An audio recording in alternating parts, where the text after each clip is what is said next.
Okay, another thing in which we need to solve higher degree equations is finding the minimum or maximum values.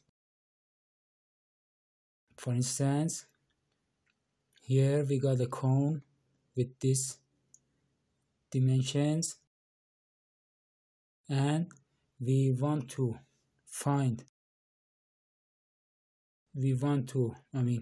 inscribe a cylinder inside of it with the maximum volume.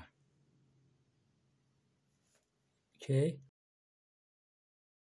so, and this is equal to x. Let's show it as x. And according to the geometrical relations, the volume of the cylinder equals to pi times x squared minus x cubed. So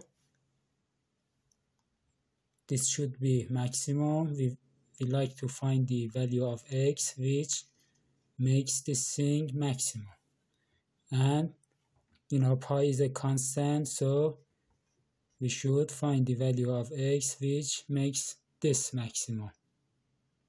And to do that, we should first take the derivative of it. And what is the derivative of it? It is for the later grades.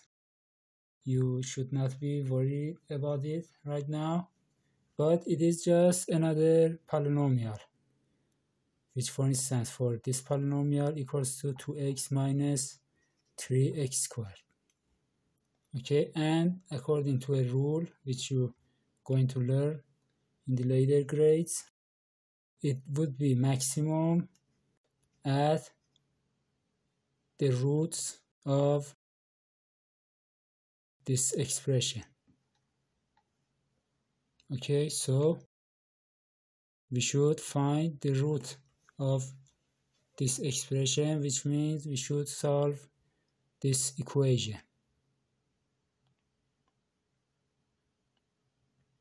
Okay, thanks for watching.